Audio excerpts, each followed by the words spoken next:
You're listening to The Voice of Russia from London. I'm Tim Eckott, and today our discussion is about the future of the publishing industry. It's easier to publish a book today than it's been at any time in history, and it's easier to buy a book than ever before. If you've got a computer, you don't even need to leave the house. Thanks to the internet and the so-called digital revolution, it's often said that anyone can now write and distribute a book. The fusty and secretive world of publishing is open to everyone. Here in Britain, the press has been full of stories recently about the author E.L. James and her book 50 Shades of Grey, which sold over 1 million copies in less than 3 months. And it's reportedly the fastest-selling title ever downloaded via the Kindle, Amazon's electronic book reader. But many in publishing are worried. Bookshops are closing down at an unprecedented rate, and sales of printed books have been declining annually. While e-book sales continue to climb, the evidence suggests that fewer titles overall are being sold, with just a handful of high-selling titles accounting for the majority of publishing profits. According to the Publishers Association, consumer spending on printed books continues to go down, around 2% less each year since 2008. So what does the future hold? To discuss the question, I'm joined on the line by John Mitchinson, co-founder of Unbound, the world's first crowd-funded publisher, by Nicola Solomon, who's General Secretary of the Society of Authors, and here in the studio we have Max Bollinger, Chief Creative Officer and Publisher with Interactive Media, and Jonathan Rupin, who's the web editor with Foyles, one of London's most famous bookshops. I'll just go round the table and down the phone lines briefly. Is this a time to be joyous about publishing or a time to be depressed? Max Bollinger. Well, that's a very good question, and thank you for giving me this first opportunity to speak here. It is both, really. It's a bit of both, because there are great challenges. Technologically, it's an exciting time, and for those publishers who are very good with technology, the world is their oyster, really. But for those who are only focused on paperbacks and hardbacks and the legacy formats, I guess it's pretty depressing because the sales, as you mentioned, are going down, and this is very much the case.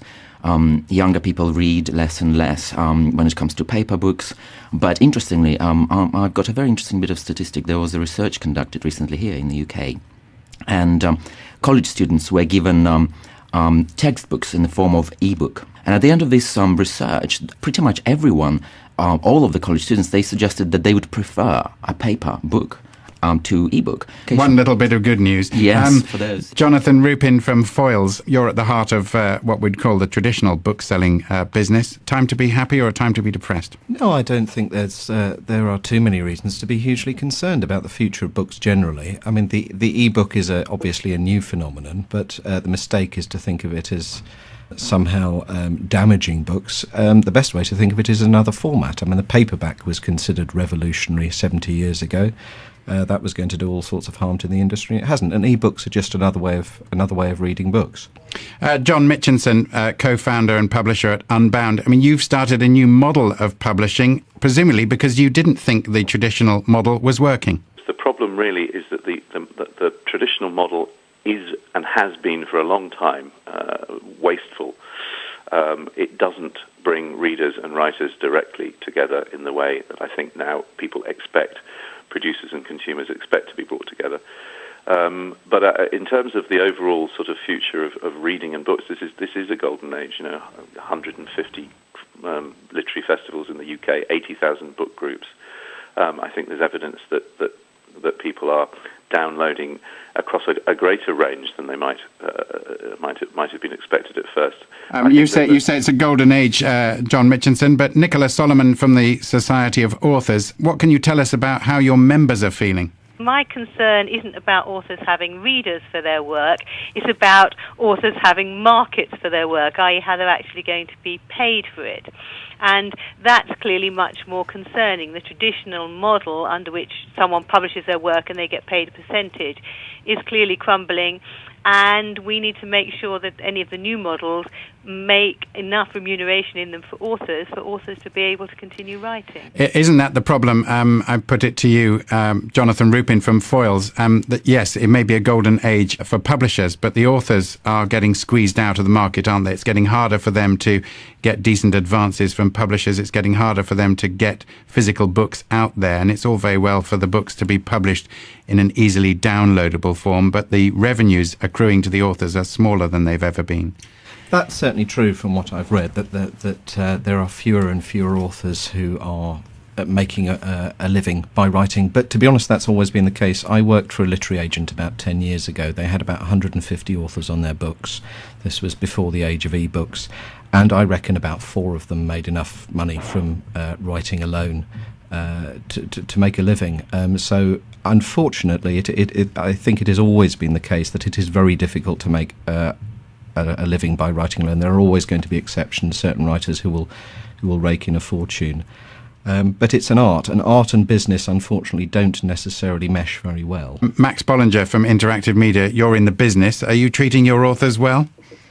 I try to do my best, and I have to say, what I've heard here today is all very much true. And what happens, it's all down to individual case, and it's all fashions and public's tastes. It all changes so quickly now that traditional model simply cannot keep up with these ever fast changing fashions and tastes and demands from the readers. There's this general trend of expecting that information and entertainment is free now. It comes with this great electronic revolution with companies like Google and Facebook that offer all these services for free. So as a result, readers are now expecting books to be, if not free, much cheaper. And to some extent, I actually understand that, because technologically, once the ebook business model is set up correctly, it doesn't actually cost publishers as much to produce books as it costs compared to the legacy paperback formats and the stocking and insurance. So there is a bit of rationale in that, and I think readers are putting a lot of pressure on publishers to get their act together and do this. I don't see the death of paper book at all. But I do see that the paper book will become more of a luxury item for those who really appreciate feeling the paper, the pages, and this physical experience with the paper book. And as a result, I expect that those will cost a lot more. Because, Let me bring in John Mitchinson, because isn't that part of the idea behind your new venture, Unbound? You want to produce beautifully made books and expect people to pay a little bit more for them. It is essential part of our model. The three founders of Unbound, we're all authors. We started this with the clear view of trying to find a way of making writing financially rewarding for the authors. The company set up on a straightforward joint venture basis, so authors get 50% of all the profits that the books make. The difference is obviously we're going directly to readers to create the funds to produce and publish those books.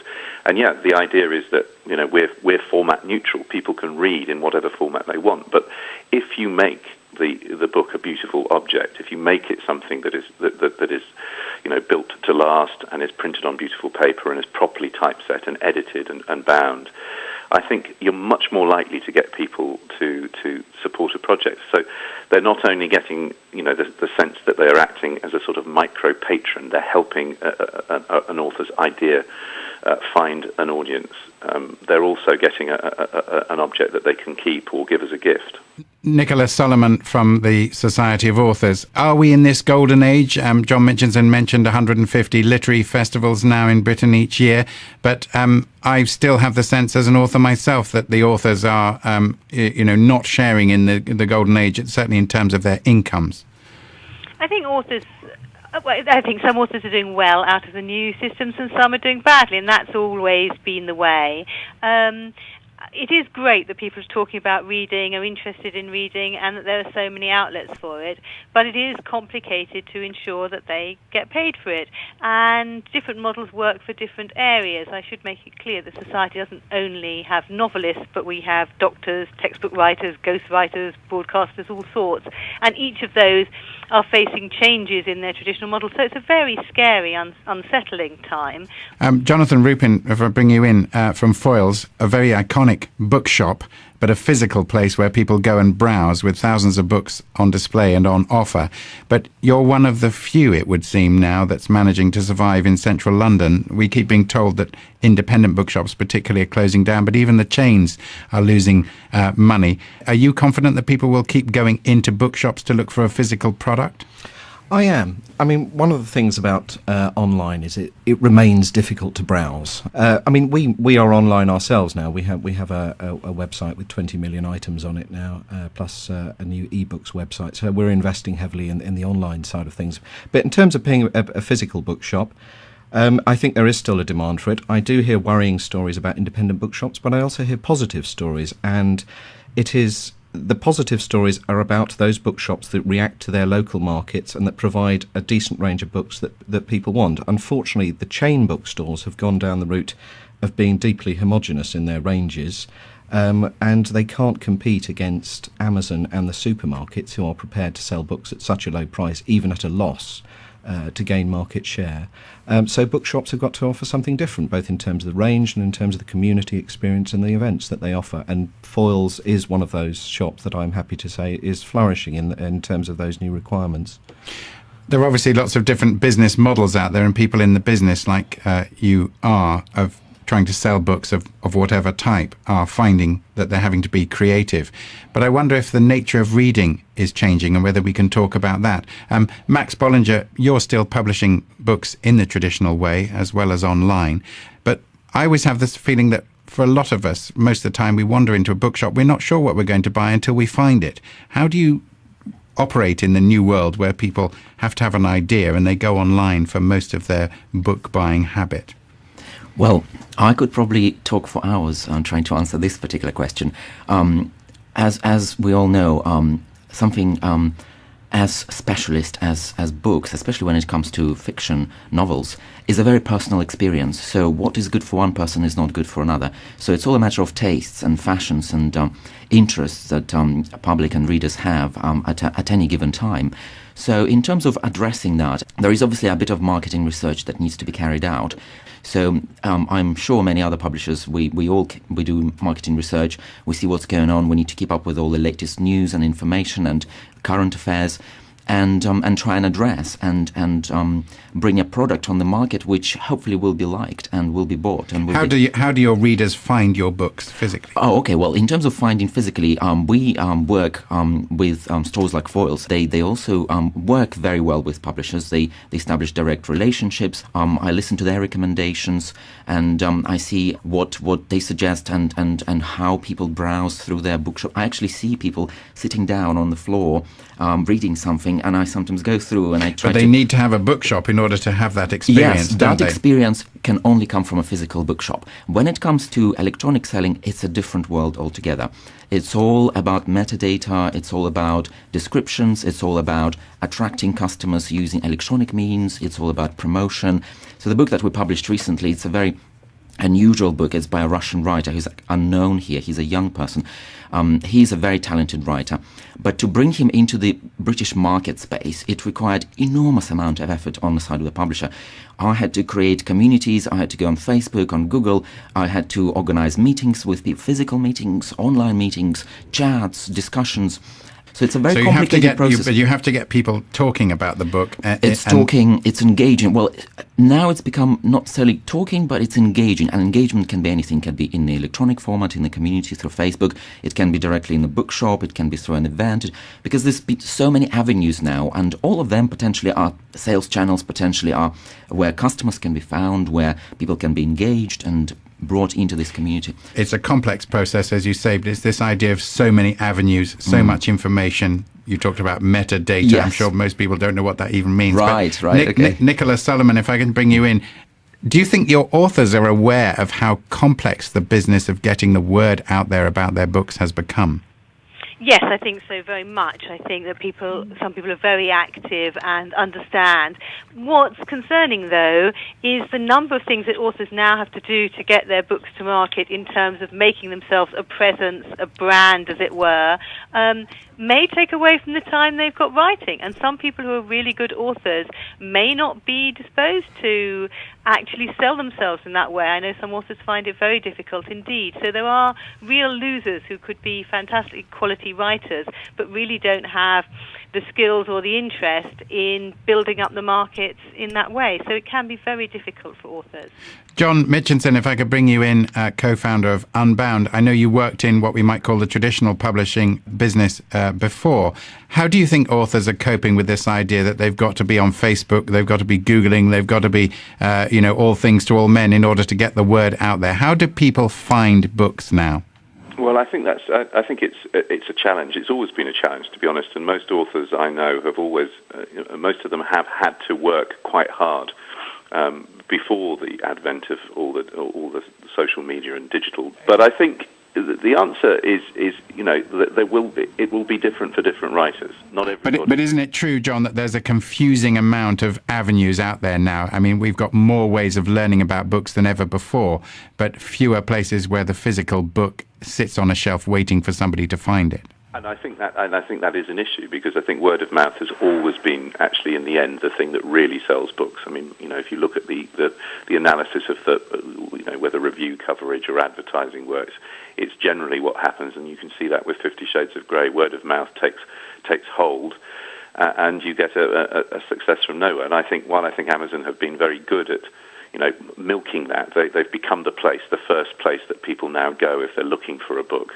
It's not what you would call a community. Nobody goes to Amazon to hang out and to talk to other people. You go in to get the books at a reasonable price. They'll come the next day. So that leaves a lot of space, I think, for other avenues. I mean, what Foyles do, I agree, is brilliant. And I think that the role of traditional booksellers is not going to evaporate overnight. It really isn't. But I think physical discussion, people handling books, people talking about books face to face, meeting authors, huge part of what literary festivals are about that connection, that direct connection with authors. And that's something I think traditional publishers have not been good at doing, because traditional publishers don't sell directly to readers. They sell to retailers. They're always at one remove from the people that they really, in the end, ought to be selling to. Is that true, Max Bollinger? I mean, are you finding as a modern publisher that you're spending a lot of time talking to retailers rather than readers? I would say that my time is split about 50-50. I do have to spend a lot of time with distributors and retailers, but I think this direct engagement is extremely important, especially now, because we know now there are so many avenues, and people now know that they can find exactly what they want, where in the past this was not possible. But now everybody expects absolutely what they want. They don't want anything that doesn't cater to every need that they have when they sort of describe what they want to read. And in this kind of market space, we now need to narrowcast. There's this comparison between broadcasting and narrowcasting. So publishers need to learn how to do it. Other companies have learned how to do it, and publishers need to start learning how to narrowcast and find those niche audiences and those specialist communities with interest in those areas, and then publish directly to them and work with them, engaging. Jonathan Rupin, if I can bring you in, you're web editor at Foyles. This business of people expecting to find what they're looking for, and they tend to buy books in a sense that they know they're looking for, rather than browsing, as you said, as they did once upon a time. I wonder if we can think about how difficult it is for the reader now. You've got to be a part of these communities. You've got to be receptive to the people who are narrowcasting at you. Isn't there just physically less time for most people to think about books and where they get them, and find the time to even read about books, let alone read books? Yes, I think that's true. So as a retailer, you have to make it easy as possible for them. One thing we've found at Foyles is we often have themed promotions in our front of house areas. You have a table, you can fit 30 or 40 titles. You have translated fiction, or you have books about a particular topic, or books from a particular country. And people will try new things, so long as you include on that table 4 or 5 titles that they will recognise and they will have widely seen and they may well have read before. Then people are curious. People are a lot more intelligent and a lot more curious than they're given credit for. And so long as you give them a little bit of guidance, then they will continue to diversify in terms of their reading. You do have to make it simpler at Christmas, particularly, when people who don't come into bookshops so much may come in more. One of the tricks is to make your front of house area into an area where you can find a gift for absolutely anybody in that front of house area without having to deal with the thousands and thousands of titles that there are in a bookshop, and that can genuinely be quite intimidating. Do you think that's a problem, Max Bollinger? Why are people buying books? Are they buying books because they want to read these days, or are they buying books because they think they should read them, or are they buying books as presents? Oh, I think it's everything really, and there's also education and science and medicine. There's there's a wide range of books, and they're used for different purposes, from education to entertainment. And it's always a wider range of books, but presumably fewer of them selling as in the numbers that they once did. Oh, when it comes to trade, of course, yes, fewer of them are selling, but this is largely due to the fact that now we have so many different types of entertainment and consuming information, and that's a new phenomenon. That's not something that we had in the past. Books were a primary source of information and entertainment in the past. Now we have so many different electronic means. There are all these electronic communities, there's film, there's TV, there's podcasts, and it's growing. So the number of channels is growing. So the resources and readers' attention allocated to books specifically will be going down. It's just a natural process because we have so many channels. I did read a study recently, admittedly this was about the United States, but that suggested that book reading in the United States had dropped by 7% in the last 20 years. Now, given the amount of alternative media and other forms of entertainment that have become mainstream in that time, I think that shows that books are holding up remarkably well. Oh, I agree. This is a very important thing. But one thing I wanted to add to our previous discussion about what it takes now to bring new authors and new books onto the market. I, for example, had to go out and meet street artists in Brick Lane, because one of our recent titles is about street artists, about art, how art influences human life. And in order to generate this interest and in order to bring this book into the place where it's most probably going to be of great interest and to the communities that are part of this book and part of this story, I had to go out and meet the actual street artists. I had to make friends with them. I had to talk to them about this book, because this writer is from Russia and he's writing about the Russian community of street artists there. But to introduce the book, I actually had to personally do it, because Pavel Kostin, that's his name, he's in Kaliningrad, so he's not here, he's not able to do it. So the pressure is on me, on the publisher, and I probably have to admit that not every publisher would go to such length and extent, and it's a luxury. But obviously the people I met, they appreciate this effort so much that the book becomes a lot more dearer to them, and they do take interest and they start reading it. So there's all these innovative ways of engaging with people when they become a little bit apathetic. I think we can admit that audiences overall are a little apathetic. There's so many channels thrown at them. They don't know what to choose sometimes, and then they're a little lukewarm towards everything. Let me bring in Nicola Solomon from the Society of Authors. Are your members reinventing themselves? Are they exploring every channel, or are they sitting in their garrets getting depressed? Well, I think there's some of everything. We are very concerned to make sure that bookshops are supported so that people really see the range of books, and we are teaming up actually with the Booksellers Association to support independent bookshops, and there'll be quite a lot of author events coming up and author comments on that. And I think authors are very good at inventing different ways, some connecting directly with their audiences, doing the things that they're skilled at, but they do have to do more and do it in different ways. There's no doubt about that. On the other hand, it's a very exciting time for people who do have good ideas, because you can quite cheaply, quite directly contact an audience if you want to. John Mitchinson with Unbound. Tell us a little bit about your publishing model, because if I'm right, you set up Unbound because you were a little bit disillusioned with traditional publishing. All the discussion that we've been having, in a way, is about how do you sustain a really vital ecosystem of good writing. It's not enough, I think, just to talk about giving people what we think they want. That's in a way where the traditional media has got to. It's much easier to publish genre fiction, crime fiction, than it is to try and break a new and interesting literary novel. But I'm excited to say that we just this morning have funded 100% funded Charles Ferneyhough's wonderful literary novel. It's the first literary novel that we've done through the model. And the idea really is what you're offering people is the chance to be at the beginning of something. to make a small investment to make a new work of fiction or non-fiction happen. So that's because, if I can explain to the listeners, that's because you are getting people to put up money for titles that they think they want to read. Yes, at a different level of at various different levels. I mean, and that's the thing. It's turning readers into patrons. It's also all this idea of trying to find new markets for writing and audiences for writers. Yes, it does put the more effort the author puts into doing that, the more immediately rewarded they are. It's a very old-fashioned model. It's what in the 18th century, when Dr. Johnson wanted a dictionary, or the early 19th century with writers like Dickens, subscription in advance, getting your readers to put up the money to produce the book that then can be sold, through the trade. We're just using the internet to make that process vastly more efficient. But when you consider that only 1 in 5 books now earns back its advance, a quarter of the physical books that are printed each year are pulped and destroyed. Publishing has been traditionally a very wasteful industry. It seems the chance now of actually being able to fund a much broader range of work in relatively small print runs. It doesn't cost. We only need a few hundred readers to pledge for a book to get it into print.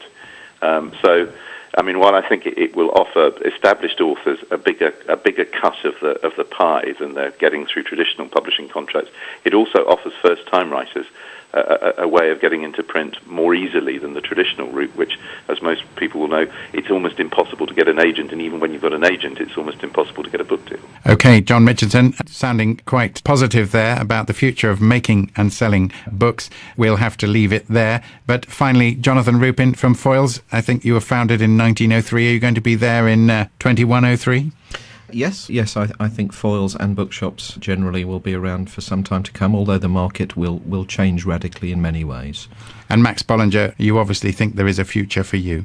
Yes, traditional model, it may not necessarily be the most efficient, but it actually works for me. But I really cater specifically to certain audiences, and I know who they are, and I deliver products they want. I take great care putting my new writers through extensive reviews process. Reviewers come from all countries of the world. They come from book clubs, from newspapers, from literary organizations. So all that work is very, very important, and this has a long history. I just want to give this example to listeners. Dickens, for example, in order to get his books out, and he's one of the greatest writers of all times and one of the most widely read writers now in English language, he had to go to small theatres and do book readings. And he was reading entire, sometimes hundreds and hundreds of pages of his own work. This is how he was promoting. He was also making copies of his original scripts by hand, and a lot of his novels go to 500 pages easily. So writers who were successful in the past, they put so much effort and so much energy into their work in the past. So those who, for example, don't succeed now, yes, we can argue that there are so many channels and so difficult and confusing, but those who do make this huge effort and those who go out and meet the readers and get their stories out to them, they will see rewards and they will engage and they will succeed. So I think that's the model. And if you put effort, if you do it passionately, if this is your passion and you know what you're doing, you will succeed and you will be there in 200 years' time, just like Dickens. We've celebrated 200 years this year. I'll let the last word go to Nicholas Solomon on behalf of your members, the Society of Authors. They've got to work harder, it seems. They do, but authors will still be there. I think there's this huge passion for writing about. There's a huge passion for reading. It may be delivered differently. It may be imprinted directly onto our brains. But I think that authors will find ways to deliver great books to people, and people will still be reading them. Nicholas Solomon from the Society of Authors, John Mitchinson, founder of Unbound, Max Bollinger from Interactive Media, and Jonathan Rupin, web editor at Foyles. Thank you very much for joining us today.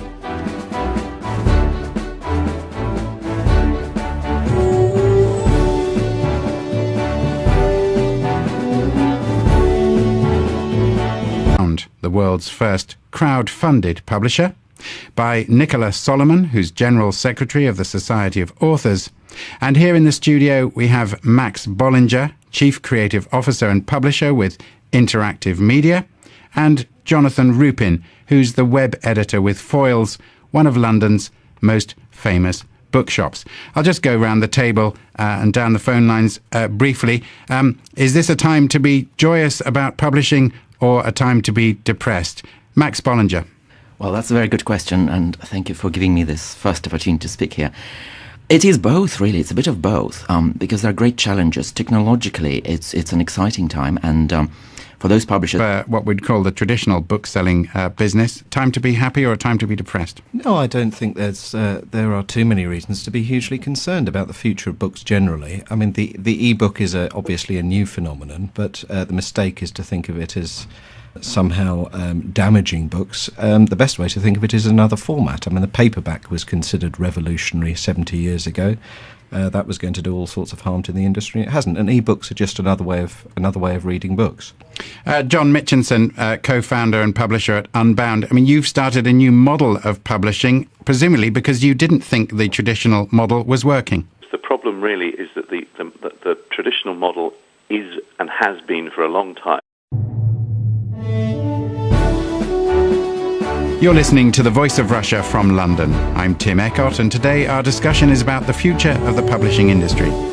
It's easier to publish a book today than it's been at any time in history, and it's easier to buy a book than ever before. If you've got a computer, you don't even need to leave the house. Thanks to the internet and the so-called digital revolution, it's often said that anyone can now write and distribute a book. The fusty and secretive world of publishing is open to everyone.